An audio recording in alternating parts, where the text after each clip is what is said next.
So, my rant, we're watching this episode, which I thought was interesting, this Lisa Ling thing, and we just started with the sugar babies and it's her series. It's called Lisa Sugar Ling, Mamas. This is Life. And this particular episode, this is the first one that we watched, is called Sugaring. which I can't even begin to go into what that means. But what I can say is my rant on this is about the materialism. And this is materialist just in general in what we're living in society right now. And I think, Lex, you and I have watched several programs on E-Entertainment about the rise and fall of entertainers. Oh, and the stars and stuff. Yeah, like they have their heyday, and then there's always drugs and alcohol, and then that brings them down. But that's not what we're watching right now. I mean, No. that's not what your rant is. No, but my rant is very much about the materialistic nature of that. Yes. So they get to a point where they realize that all the money, all the houses, all the cars is really just meaningless. Right. And while we're watching this and I'm listening to this, I'm thinking to myself, it's very much based on materialism. Well, I think because these sugar babies is what they call them, a lot of them are in their 20s, and they're talking about getting an allowance for college or to help out with rent or something like that. So they're in kind of, the girls anyway, are in kind of a... Because they're the sugar babies. Yes. Which I also have a dreadful name, problem with. They're in kind of a materialistic state of life where they're needing money for college. Material or for this things. Or for that or for this or for that. So I think that that's not uncommon when you're talking about 20-somethings, college-age people. I think it's not, but I also think that it rings in my ear very much like I want them to find more. I think that they probably will later on in life. I think that the men who are much older, as we're seeing, the sugar daddies, as it were,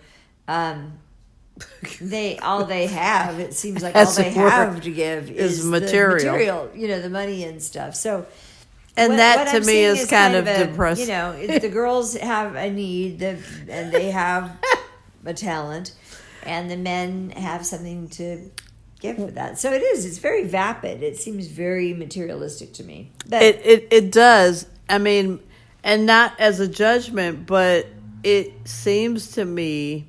And I think back to my 20s, and I wonder to myself, and I wonder today, I look around and I say to myself, and I think that's why I've always traveled with very little. I've always had very little. Now, you might say with my electrical cores, I have a lot, and I think you would be right with my electronica and my electronic cords. I'm saying nothing at this I time. hear a resounding silence, but I would say, in general, what I feel when I get things is not a fulfillment. There is no satisfaction in that. As a matter of fact, if I get it, I then try to figure out how can I get rid of it, because it is not the answer. And that is all just now coming to me, in terms of what I tend to hold on to and cling to are things that have sentimental value. So it might be a piece of clothing that I've had for years and years and years, of somebody's, or somebody gave to me. But simply when I get things, I've noticed it now more so than anything else. And somebody might call that eccentric. Maybe you. it's kind of like, okay, I got this, but there's no use for it. And I recognize it very quickly. And I want to give it to somebody that can use it and that can put it to good use. I adopted this stance of, well, shoot, if I get something, instead of returning it, I'll just give it to somebody. Yeah, you did tell me that you were doing that, more like just acquiring things and then donating them instead of returning them.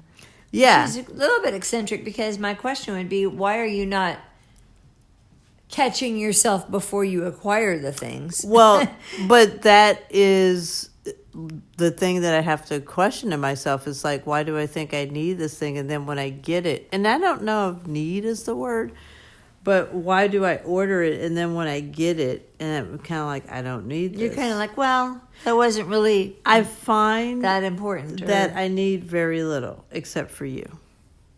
Well, thank you for that. I'm glad that I still can make the cut.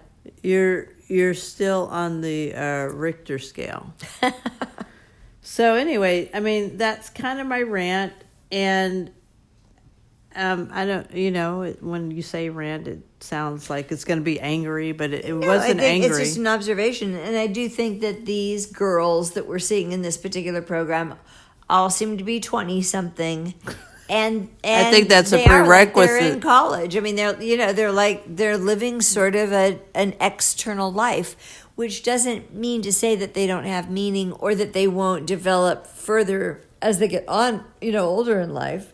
So I'm not, I don't, it doesn't seem bad to me that they are kind of living in a very superficial world. No, and I would never say bad. I mean, what strikes me is that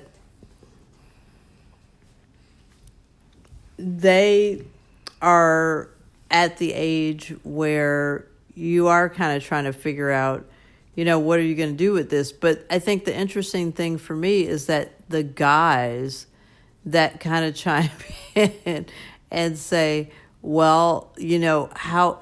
But it's not bad, Right. I think basically what they're saying is, how can I be of service? Sort of, and Is then that- also get a pretty girl on their arm. It Yeah. really is kind of a trade. It's kind of like two sides of a coin. Mutually beneficial. No, and it's clear in this particular program, nobody's being trafficked. No. There's further details that I would like to know about how they work out their arrangement. And they may get to this program because you've stopped to take your rant about halfway through the program. So we really haven't finished it. But I think that other people sometimes take a stop and go on mean times. Of course. And stuff like that. So I felt do all like the time. I could. So as you were finishing that thought, I did have another thought, but it has completely flown out of my mind. I don't know how that happened. But I will say, that's what it was. So what it was, the other thought that I had, and this is not a rant, but it's more of a thought, is that if we're really in this thing, like this is a game and, we're avatars in this game, which I kind of am coming to believe. But you're talking about the simulation theory? Yeah. Then I feel like we do have to push all the buttons and test everything. And what I mean by that is that makes your approach to life so much different, right? Because if you're just kind of pushing a couple of buttons and seeing what happens, there's really not a whole lot to lose, because you can jump back in and play another, restart the adventure again, I think is what I mean. I think to a certain degree, but I mean, I think that it is a kind of a one lifetime adventure. So yeah, if you push too many buttons that are the wrong buttons, you probably are going to have game over. Well, I would slightly disagree with you on that and say that the one button would probably be the suicide button, in which, yes, you cannot come back from that. But you can take many things like choose your own adventure. I think, yes, I think to a certain extent. I think that there are in this, whatever you're calling this reality, It's an adventure. there are some things that are going to potentially create consequences that you can't come back from. So there are riskier buttons than non-risky buttons. That's all I'm saying. When you say can't come back from, what do you mean by that?